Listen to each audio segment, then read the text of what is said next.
Hey guys, it's me again, Orkslayer What Ifs. Where we last left off, let's see, checking. Where we last left off, Deku was, Inko and Izumi were able to make contact with Deku using his knife since it has some form of connection with them. A very strong bond, you could say. And with that, he also, after thinking about this and thinking about who to tell, told Captain and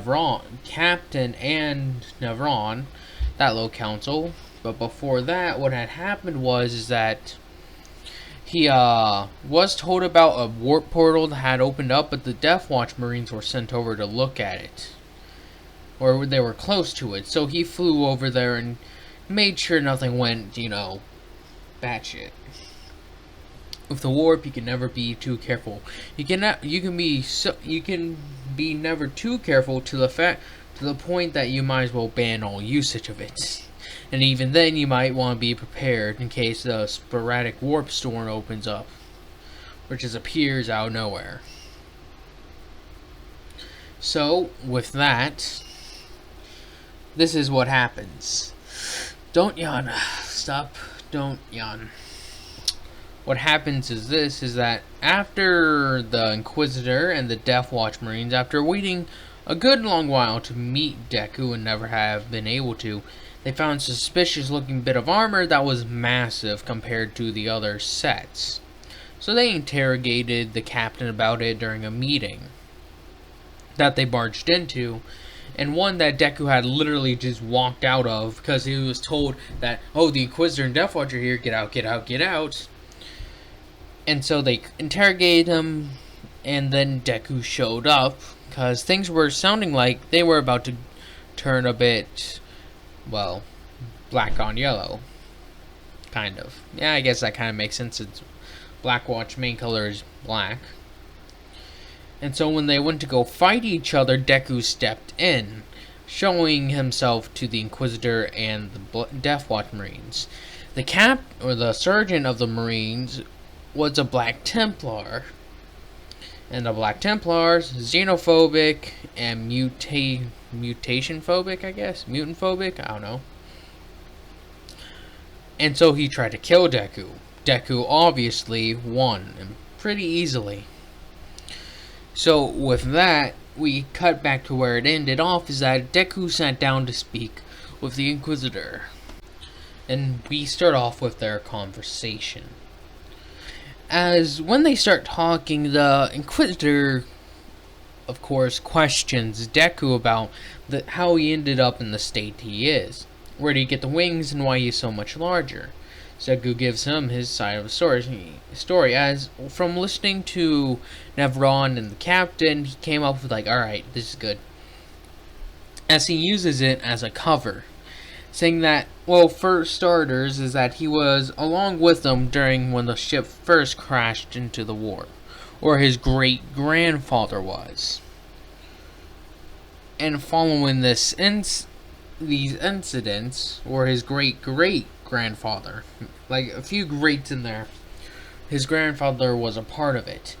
And he helped the Lamenters very great and became a very renowned person among the community that has grown. As far as other, whatevers, they became other symbols of the beacon of to our little community and what we could accomplish together. So for me, I was proven being able to join the Lamenters as a Space Marine. So I took it. It's like, what about your mother and father? Can they testify for you? He's like, unfortunately, no. See, when we were out foraging and scavenging to be taught more about things we could help the Space Marines with, a warp portal opened up and a few orcs came through somehow. They were almost killed instantly. But this is also when I proved had what it took to be a lamenter, is that took a wooden spear and took down one with it. After the Lamenters arrived, they saved us, but many were dead. So, is there anything else you'd like to know? It's like, No, this seems good. As he finishes his interrogation, the Inquisitor declares Deku as okay. That he hasn't really committed any treason or any form of heretical thing. He does note the wings and such, but he also notes that it has happened before with the Blood Angels. But only, well, yeah, I'm not sure if that's like widespread between everyone. I'm pretty sure it's probably kept quiet, but I have no doubt that some outside of the Blood Angels would know about it. Nah. Yeah, it was a Blood Angel Civil War, I believe. And that they had another guy be reincarnated, and there was who believed himself Sanguinius. Stop yelling.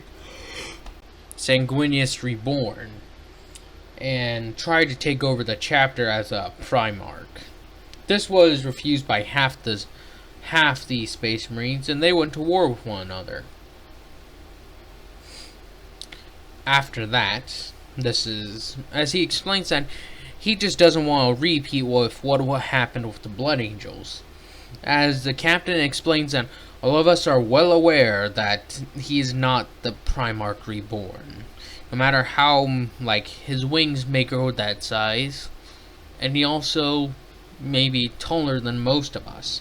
But it's just a mutation from the gene seed after his experience with the war. He's like, very good. No further questions. As he closes his book, as Deku breathes out, he's like, as we skip a bit further, I believe he was 16. So now he is 16 and a half, or 16 and like 3/4. And I'll leave it up and not leave it off, but I'll explain with this. Deku has again grown a bit bigger, but nothing too bad. Nothing too bad. As they say, stop it. Ugh. As they give him some more covering armor.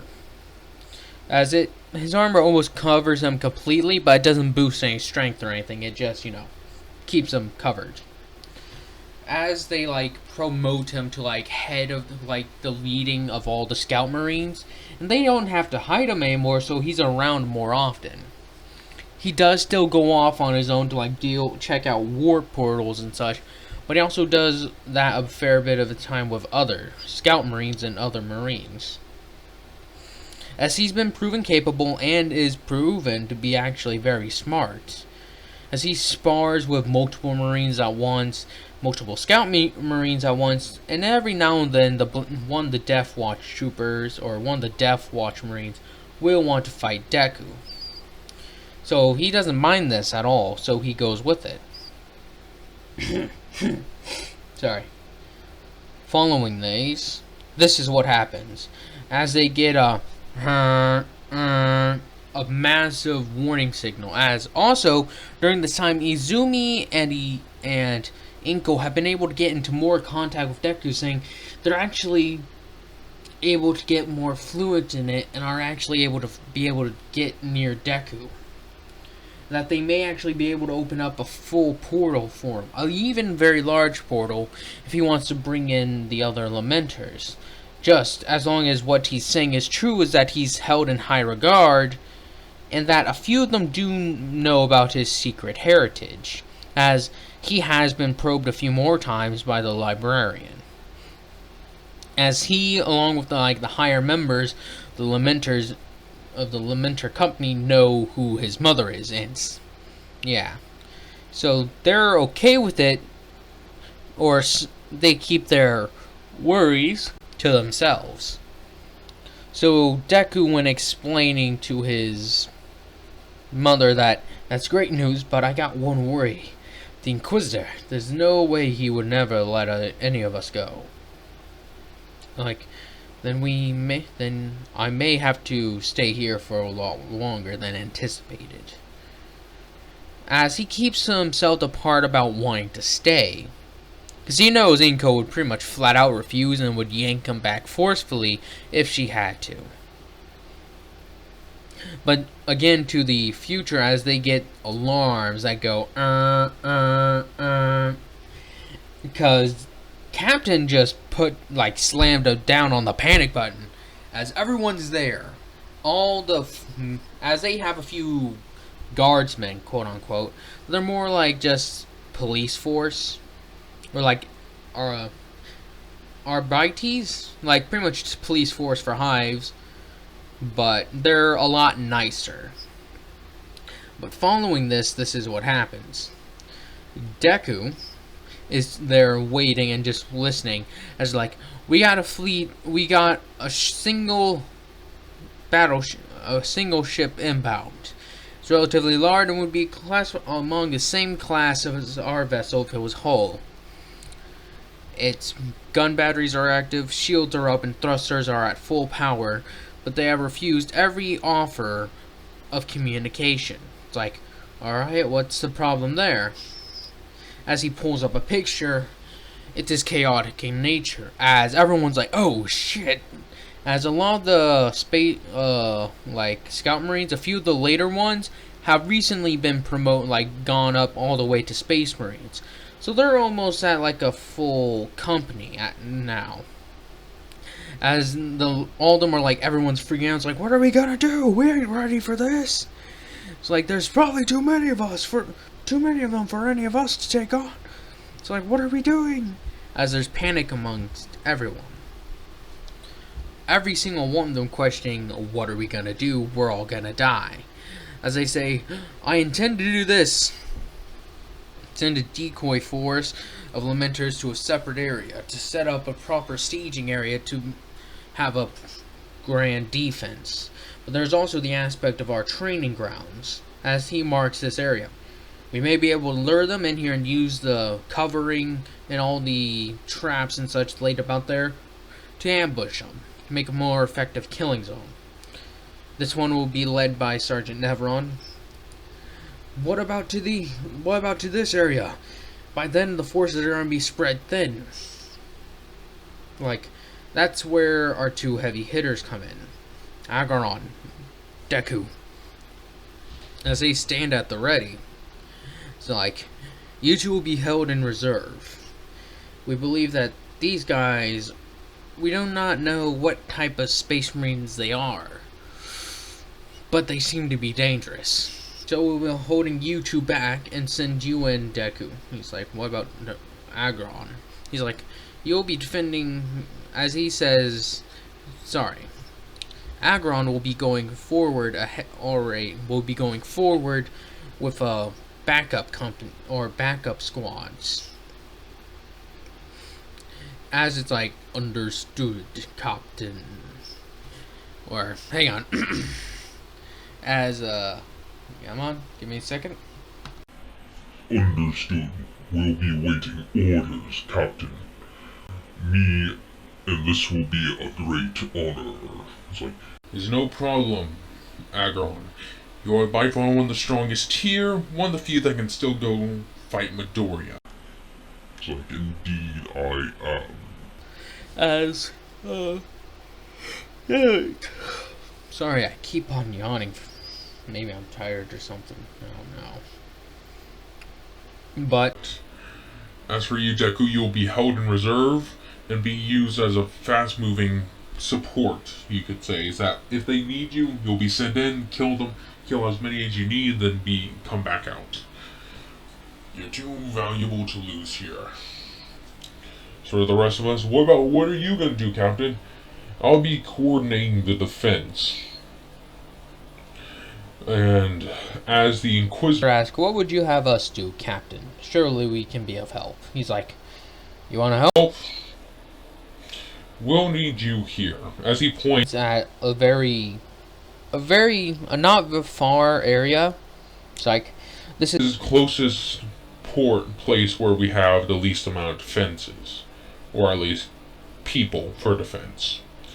Since you guys are some of the elite warriors, we'll need you there just in case. This is like, do you not take us?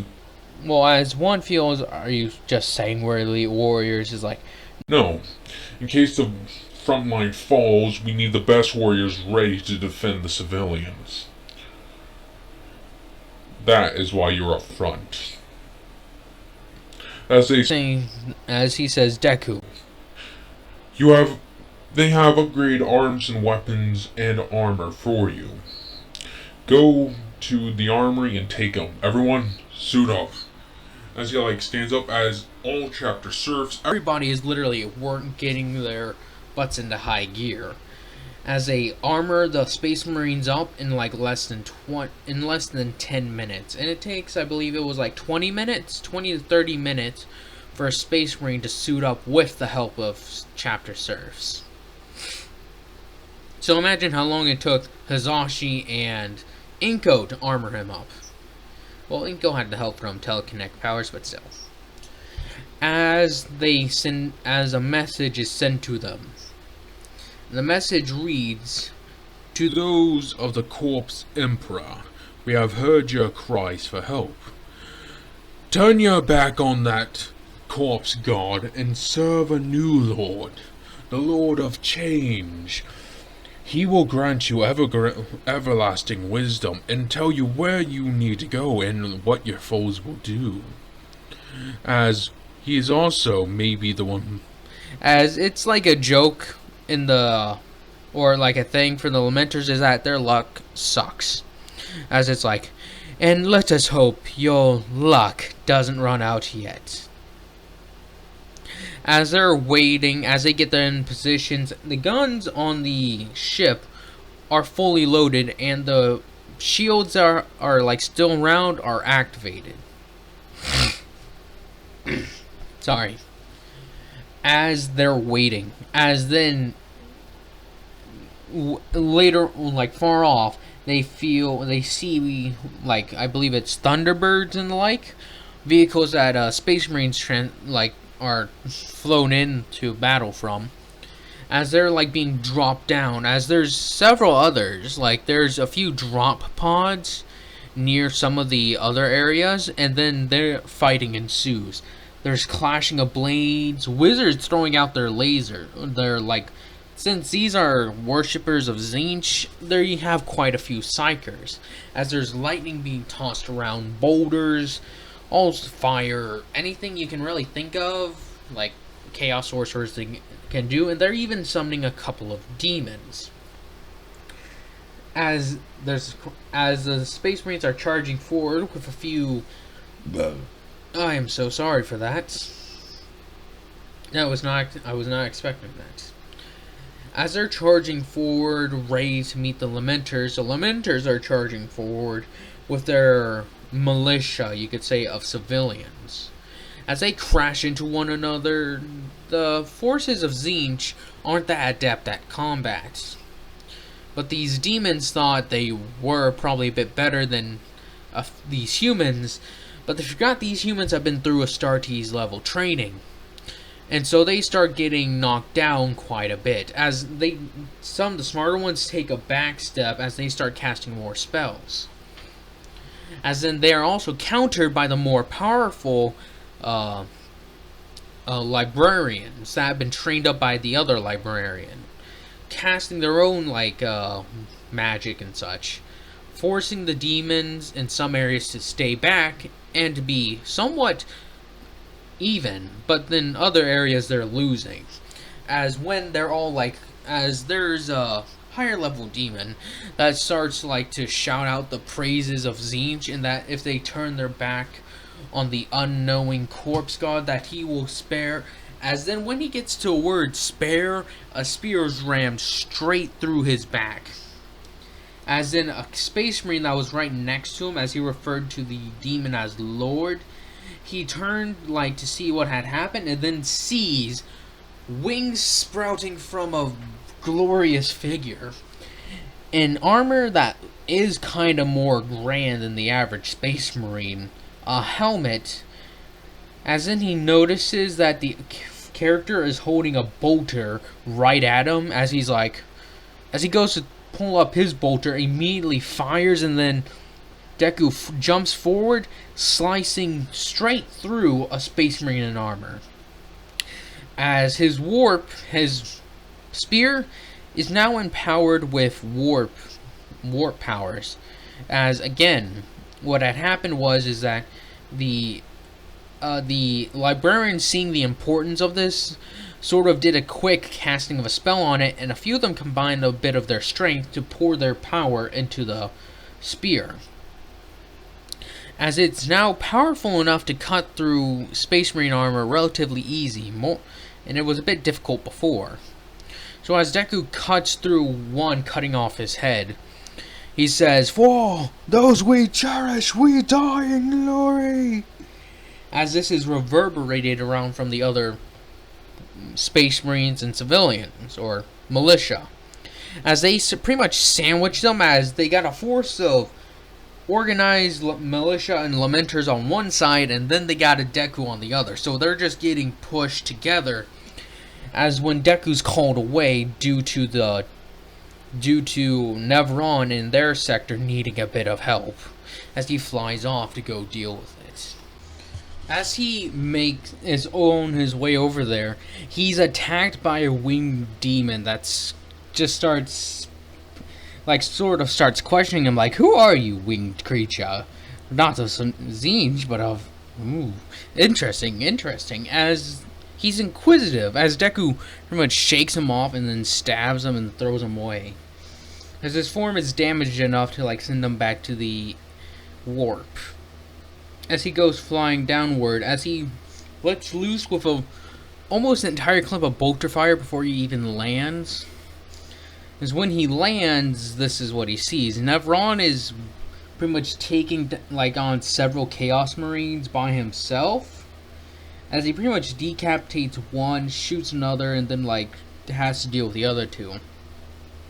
As Deku helps reinforce or break a weak line or weak part that could cripple this little assault, as he pretty much dives straight forward, as he again charges straight forward with his spear, pierces straight through a Space Marine, as then using that Space Marine as an addition to a spear, he swings it around and hits them around like a hammer, as he's wham, wham, then smashes down on some of the lesser Chaos cultists, taking his bolter and just shooting all around him, telling his brothers, as he shouts, "Brothers, fall back to the evac point." It's what evac point? It's you will see. As he's trying to communicate, as Inko and Izumi are trying to communicate with Deku as well, but they're unable to due to interference. As Deku says, "Oh, this is bad, bad, bad." As he contacts with Captain, asking about, "Is there any way for us to get some form of a warp thing opened?" It's well, no one's really known about this, but apparently the Magos has been working on a primitive, you could say, warp space drive, or warp drive. It ain't gonna be good, and our Geller field doesn't work. Chances of us getting through there unscathed are slim to none. He's "What if I could give you a target that has almost no chaos influence?" He's "Deku, we can't do that. That would probably draw the eye of a lot of others to that planet." He's "I can't let you guys die without even trying." It's "Yes, you can, and you will." As Deku says, "No, I won't." He's "Deku, He's "I am an individual. I've been here supporting you. Never really formed up ranks. You just gave me command. Did I ever take an oath to become a lamenter?" As the captain thinks about it, he's "I guess you didn't." As Deku sends the message to the head Magos, or whichever rank it's necessary, as he tells him that he has a way for the warp drive to be guided to a safer location. As the Magos says that this is good, where? He's "I'll let you know when they contact me." They? As he's curious about this, then he gets another message. He's "Alright, see you guys." He's "Mom, Izumi, you there?" Oh. As he's crashing through a bunch of Chaos cultists and does a sweeping motion as he cuts one's leg off and then blasts another. It's like, yes, Deku, we're here, but there's been a lot of interference. It's like a cloud has come over you. He's like, yeah, apparently another force was hearing our calls for help. And let me guess, Chaos Worshippers? He's like, yep, whole lot of them, entire ship's worth. Zinch in particular, she's like, Zinch? I guess that's good. Could have been much worse. He's like, yeah, I'm aware of that. Listen, we need help. It's like, Deku? Yes, Mom? I don't think we're gonna make much of a difference in a battle zone. He's like, no. Aragos has gotten a primitive, a very, very bad warp drive ready. But we need Gellerfield.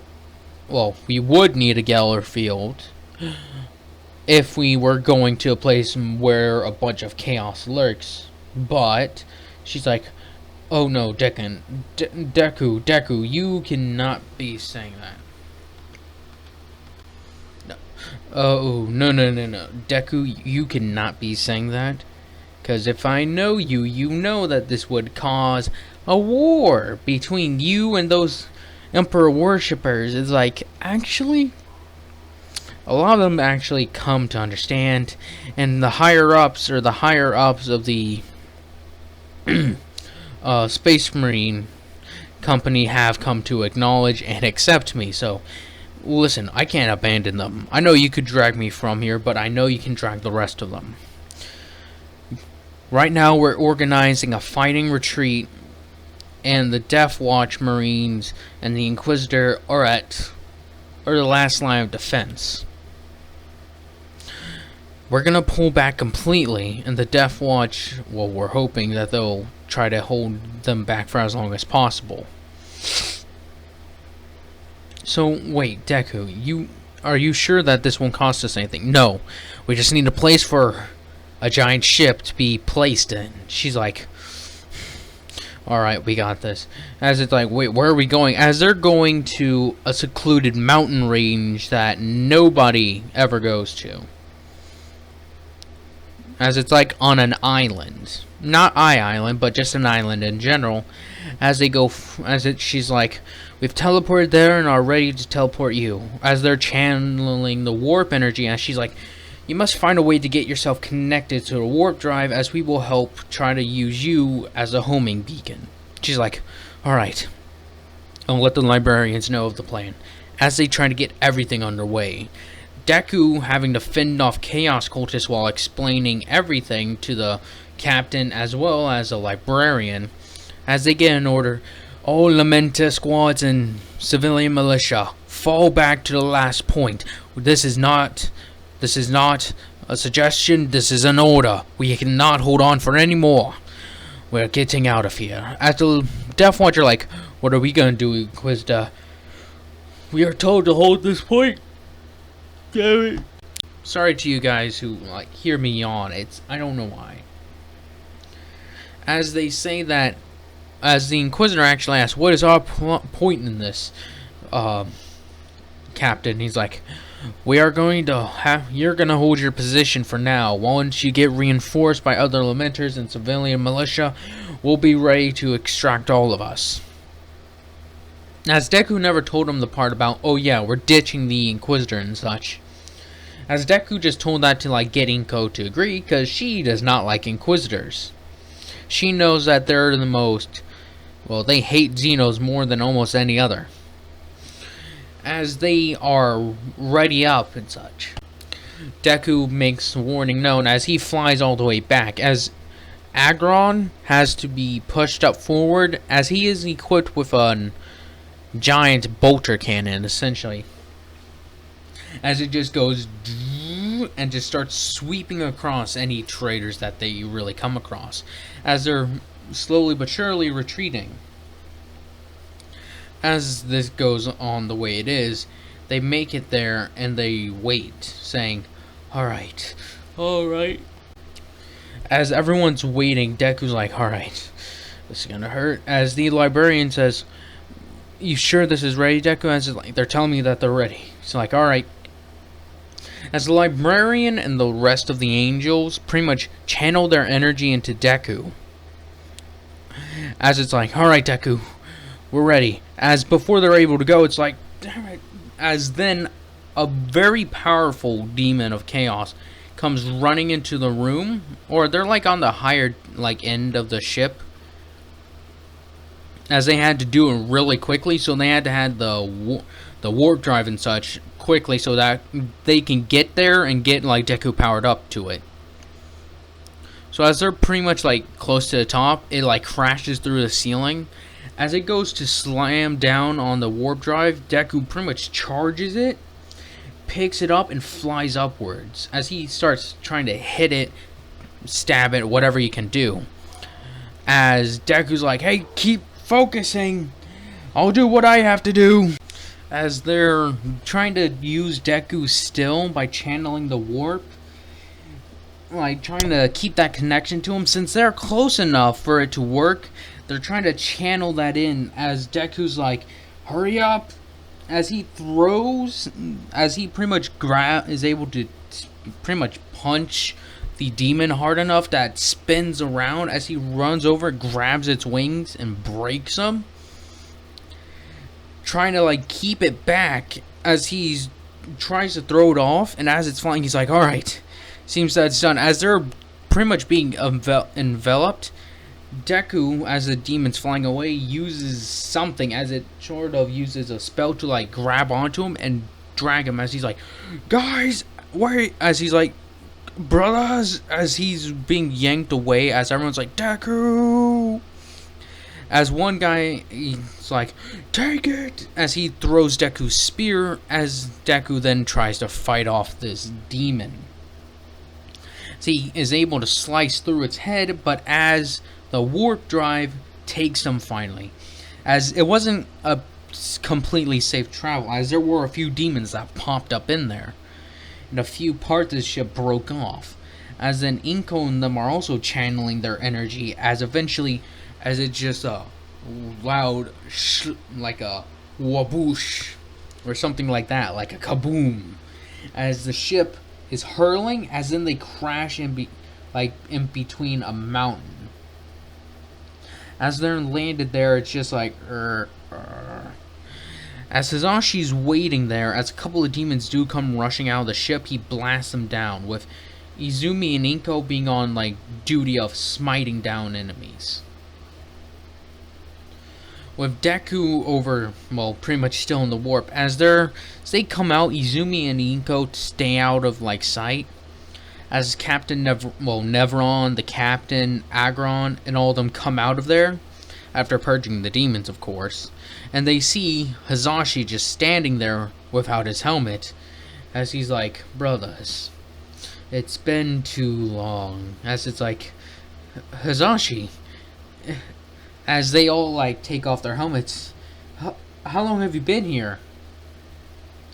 Quite a while. As he's looking around, he's like, where's Deku? In like a lower tone, it's like, before he was able to come with us, a demon snatched him away.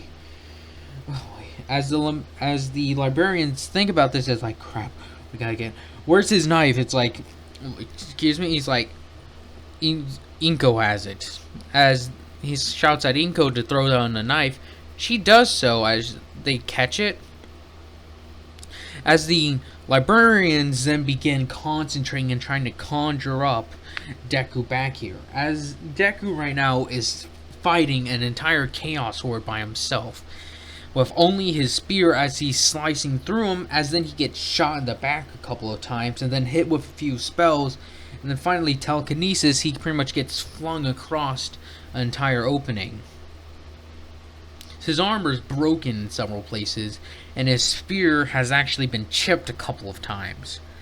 He's bleeding from his head, as he has a few, like, as he felt on the inside, a couple of ribs are broken, and he feels it in his leg that one of his legs also may be broken, as he's standing there sort of very bad, as when he remembers this event and like each way. First, a giant space marine came with a hammer and hit him in the leg, as he felt snap. And then for his side, the same Marine hit him in the side. Then that was followed up by lightning, telekinesis, and being shot at with las guns. As by the end of it, he's barely standing, as he had taken down quite a number of them by himself. But even the greatest can be overwhelmed with numbers alone. As Deku's like standing on his own two legs by a miracle, you could say. He's ready to face him down, but then he starts feeling enveloped. He's like, I'm going home. As before he like teleports completely, he jumps up, flies up in the air like he's about to strike him down, and then is yanked. As the Chaos Cultists that were just charging him were a bit insane. Now they're like, what? Where'd he go? They're looking around like headless chickens. They're like, what?